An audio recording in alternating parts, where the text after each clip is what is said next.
So in this video we're going to learn how to start our seedlings, and we're going to use these little trays, and we're going to use these little seed pellets. This is a fiber-based material, which also means that it's inert, which is going to interact with anything in the hydroponic system, particularly nutrients or things like that. That also means that we're not going to have, weird things like mold and things like that grow on these. And what's also nifty about them is they're going to expand to fit our cups that we're going to use for hosting our plants in our hydroponic systems.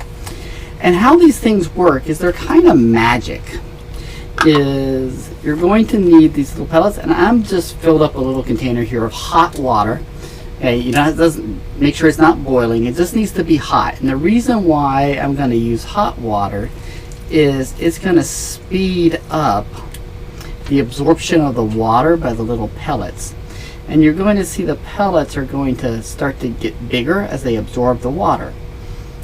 What's nice about these is that then once the water gets absorbed, it's going to be a reservoir of water for the plants, and it's just kind of magic as you can watch the water get soaked up. So you want to make sure that they are really quite wet until they stop absorbing water. And one of the things that you do want to make sure is that you get the tops wet, because that's where we're going to put our seeds. And don't worry if at the end you have a little bit of water left standing in the bottom. It's not a big deal at all.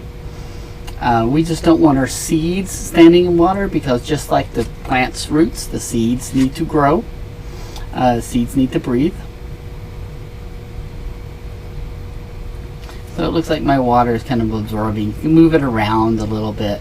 And if you feel like that you have too much excess water, you can just pour off whatever excess water if it stops absorbing. It doesn't matter. This is a bit too much water that I have in there right now, so I'm going to let it sit here and kind of absorb a little bit more.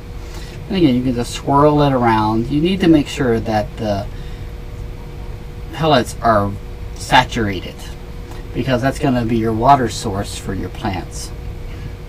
Okay. So I'm going to pour a little bit of this off. Got a little jar over here, and don't worry if you don't get all of it out. It doesn't hurt your plants. It doesn't hurt your seedlings. Again, you just don't want this filled up completely with water. And all that we have to do is take some of your seeds and just drop them down in the hole that's at the top of the little pellets. Okay. And I'm doing lettuce seeds here. You'll have basil seeds, but this is the same process for whatever plant you're trying to plant. Right? And then once you've got enough seeds planted, usually you can do 1 or 2 seeds per pellet. Just give them a little push down. Okay? And that just gets the seeds damp, right? Because what seeds need to germinate, they need warmth and they need to get wet. Okay? And then once they sprout, that's when they need the sunshine. And then once you think you've got your seeds kind of firmly stuck in, then you can just set the top right on it.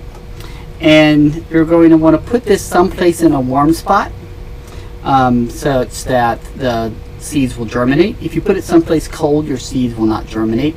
That's also part of why we start with warm water, is that helps jumpstart that germination process with warmth. In fact, you can see my cover's already steaming up. And that's it. That's all that there is to it. And now you just wait for 4 or 5 days, and you should start to see little seedlings germinating.